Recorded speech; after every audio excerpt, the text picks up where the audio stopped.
بہترین تعارف اللہ سبحانہ و تعالیٰ کا ابراہیم علیہ السلام نے کروایا اپنی قوم کو سورہ شعراء میں آیت نمبر 78 سے 81، 78 to 81۔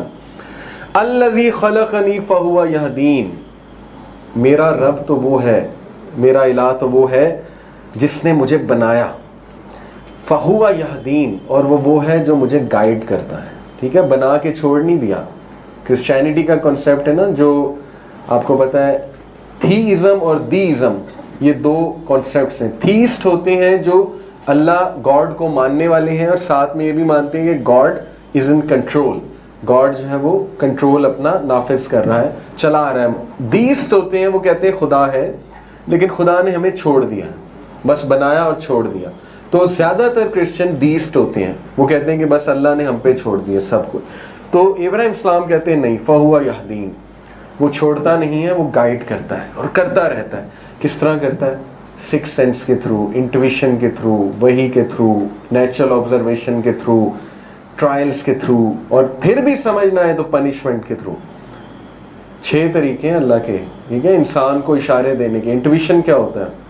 نیچرل انٹویشن، اپنے آپ کے اندر ایک سافٹ ویئر ہے، گھنٹی بج جاتی ہے، ٹھیک ہے۔ سکس سینس کیا ہوتا ہے؟ سکس سینس ہے کہ آپ کو گھبراہٹ ہونے لگ جائے گی، اشارے ملنے لگ جائیں گے، ٹھیک ہے، کہ نہیں یہ چیز ٹھیک نہیں ہے۔ اس کے بعد بھی سمجھ نہیں آئی تو وہی تو موجود ہے، پڑھو حلال کیا ہے، حرام کیا ہے، اور کیا گائیڈنس تمہیں دی جائے، وہ بھی نہیں سمجھ آ رہی تو پھر آبزرویشن، نیچرل آبزرویشن، دیکھو۔ اللہ نے ایسے تو نہیں کہا دیکھو قوموں کا کیا حال ہوا ہے جنہوں نے نافرمانی کی تھی۔ آپ کے سامنے ایسی مثالیں آ جائیں گی کہ آپ دیکھیں گے کہ یار ان کی زندگی میں مسئلہ اس وجہ سے چل رہا ہے، سیکھو۔ اس سے بھی نہیں سمجھ آ رہی تو کوئی اللہ ٹیسٹ ٹرائل لے لے گا، کچھ چیز چھین لے گا۔ کئی لوگ ہیں دین پہ تب آتے ہیں جب کوئی حادثہ ہو، ایسے ہی ہے نا، چھوٹی بچی تھی اس کی وفات ہو گئی، سعید انور کرکٹر دین میں کیسے آئے، ٹھیک ہے۔ تو یہ ہے اللہ کا طریقہ، پھر بھی نہیں، پھر جو ہے وہ پنش بھی کرتا ہے اللہ، لیکن مقصد یہ ہے کہ آ جائے، ابھی بھی سیکھ جائے۔ تو اس لیے اللہ وہ ذات ہے کہ جو ہدایت بھی دیتا ہے اور گائیڈ بھی کرتا رہتا ہے اور معاملات کو چیک بھی کرتا رہتا ہے، ٹھیک ہے، چھوڑتا نہیں ہے۔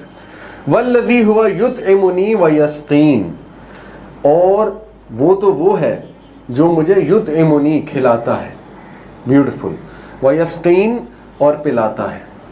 اسی لیے الحمدللہ الذی اطعمنی ھذا ورزقنی من غیر حول منی ولا قوہ، یہ دعا ہے کھانے کے بعد کی۔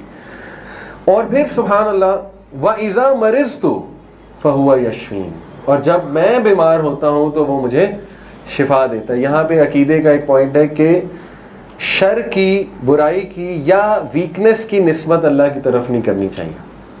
دیکھیں بیماری پہ ابراہیم السلام نے یہ نہیں کہا جب وہ مجھے بیمار کرتا ہے تو شفا بھی وہی دیتا ہے، انہوں نے کہا نہیں، جب میں بیمار ہوتا ہوں تو شفا وہ دیتا ہے، ٹھیک ہے۔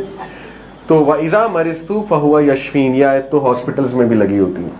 وَالَّذِي يُمِيتُنِي ثُمَّ يُحْيِينِ، اور وہی تو ہے جو مجھے مارے گا، میری موت آئے گی، جو میری روح قبض کرے گا، اور وہی تو ہے ثُمَّ يُحْيِينِ جو مجھے دوبارہ اٹھائے گا۔ سبحان اللہ، یہ اللہ ہے۔ وَالَّذِي أَطْمَعُ أَن يَغْفِرَ لِي خَطِيئَتِي یوم الدین، اور وہ کہ جس کی طرف میں امید کرتا ہوں، جس کی طرف میں دیکھتا ہوں کہ وہ ان یغفر لی، مجھے معاف کر دے گا۔ سبحان اللہ، انبیاء کی سوچ دیکھیں، نیک اعمال کے انبار تھے ان کے پاس، لیکن پھر بھی کہہ رہے ہیں کہ میں سٹل امید کرتا ہوں کہ میں اس کی مغفرت سے ہی اور رحمت سے ہی جنت میں جاؤں گا، کامیاب ہوں گا۔ اور پھر فرمایا یوم الدین، قیامت والے دن۔ تو یہ بہت جامع اللہ رب العالمین کا تعارف ہے کہ یہ ہے اللہ۔ تو دیکھیے اللہ کی محبت اٹین نہیں ہو سکتی جب تک ہم اللہ کو جان نہ لیں کمپلیٹلی۔ اور میں نے کچھ تعارف آپ کو کرایا، مزید انشاءاللہ اللہ کے ناموں کے بارے میں جانیں۔ اللہ کے نیمز آف نالج ہیں جس میں العلیم ہے، الحکیم ہے، اللہ کے نیمز آف پاور ہیں، نیمز آف میجسٹی ہیں، نیمز آف گلوری ہیں۔ کتنے نام ہیں اللہ کے؟ 99 نام تو ظاہر ہے حدیث سے ثابت ہیں، اور بھی بہت ہیں۔ اور پھر اللہ نے جیسے فرمایا سورہ آئی تھنک چیپٹر 82 ورس 6، یا ایھا الانسان ما غرک بربک الکریم، اے انسان کس چیز نے تجھے رب کریم سے غافل کر دیا، اپنے رب سے غافل کر دیا۔ تو یہ اللہ کا میسج ہے ہمیں کہ پہچانو، رب کو پہچانو، رب کو پہچاننے سے تمہیں امپاورمنٹ ملے گی. ابن القیم کا میں نے جو آپ لوگوں کو کوٹ سنایا.